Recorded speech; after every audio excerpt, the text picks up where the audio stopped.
Okay, so what I'm doing now is polishing the inside lip of the cylinder bore with Scotch-Brite, because I've done these two cylinders already, but just up the top here, right where the piston rings end their stroke, there's a ring of carbon.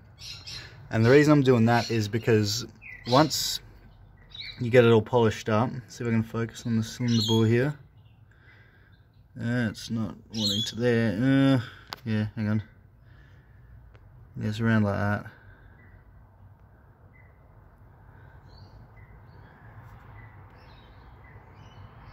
There we go.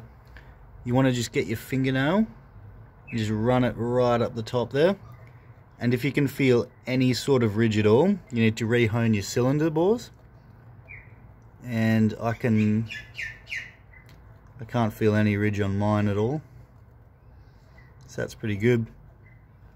So I'm actually not going to be re-honing my cylinders. The reason is because the block is still in the car. So I'm going to be pulling my pistons out, and I'm going to be getting 800 grit emery paper, and you just give it a quick 30 degree, 60 degree angle around. And then you go back in the opposite direction like that. And that'll give you the crosshatch pattern, because you're not going to be removing any material of the cylinder bore, otherwise that'll completely fuck your compression and your sealing of the piston rings. Because when you wear the engine in, the piston rings themselves are what wear down, it's not the actual cylinder bore, because the cast iron's much stronger than the cylinder ring piston rings themselves. But anyway, that's what I'm going to be doing, and then after that I'm going to be pulling the sump back off, undoing the bearing caps, big end caps, and whacking the pistons up from the bottom and pulling them out here.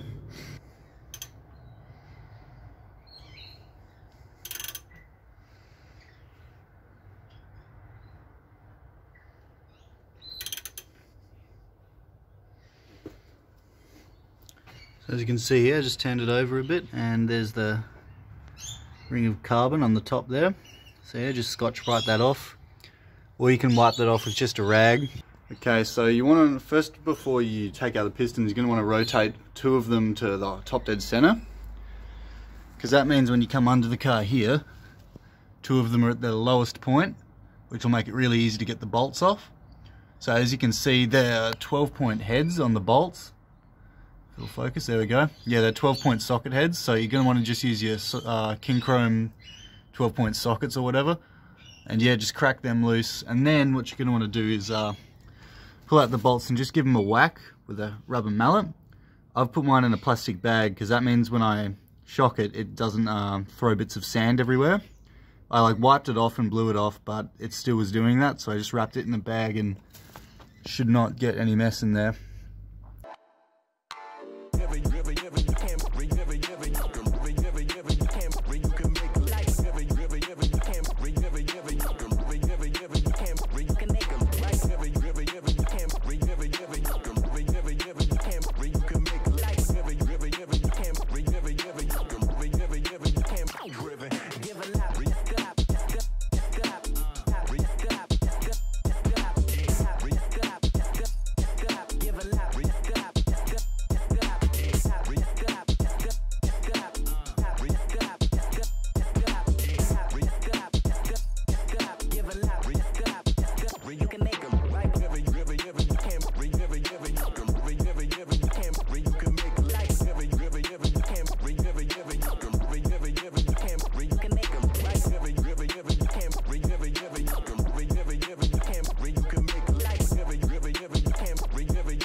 Okay, so these are the original valve spring shims that sit under the valve springs themselves down in here.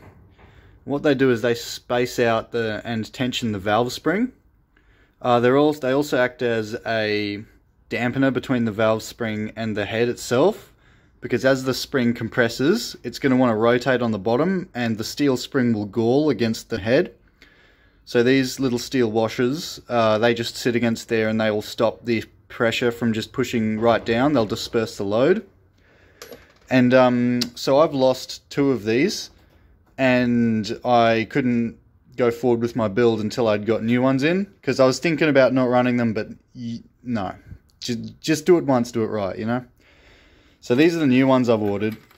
These are the A101 washers, and these new ones I've ordered are, I believe, 0.1 or 0.2 millimeters thicker than the old ones here.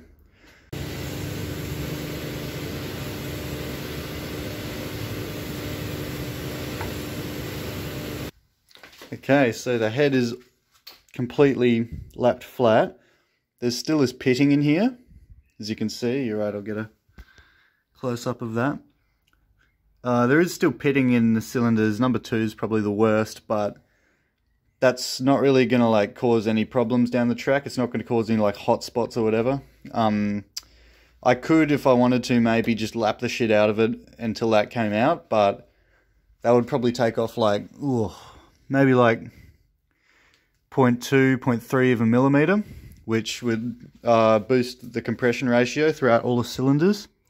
And you know, that just would cause more problems down the track. So yeah, I'm just going to leave that in. As you can see, all of the white is just completely flat, so that's going to allow the head gasket to seat properly against the head. And yeah, so I'm going to work on swapping the rods, the H-beam rods, onto the pistons, pulling off the old piston rings, and I've got my cylinder hone in.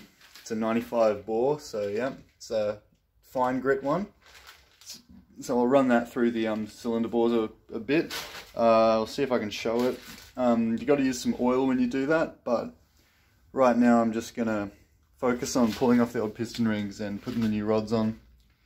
And yeah, we'll see where we go from there. I've also got to get the service bolt put through the camshaft, because I didn't do that while it was in the engine. So now I'm going to have like another pair of hands to help me with that. But yeah, we'll see, we'll see. I'm just going to show you a comparison between the connecting rods, the spool connecting rods, and the original ones.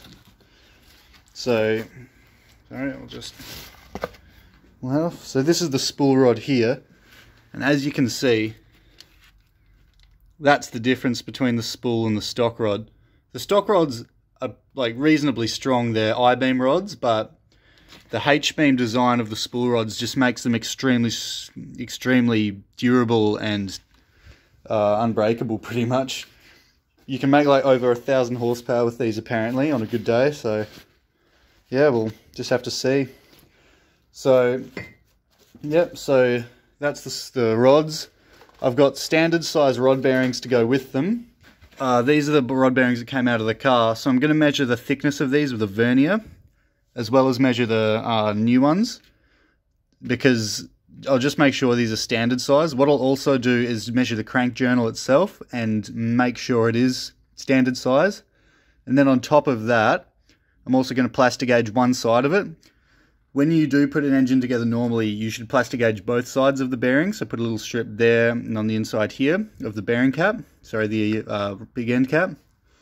But because the engine's still in my car and I'm going to be doing this upside down, which is going to be fucking shit, I'm just going to do one. But yeah, hopefully it's alright. So my piston rings are coming in next week, I think. I'm going to re-hone the block and yeah, we'll go from there.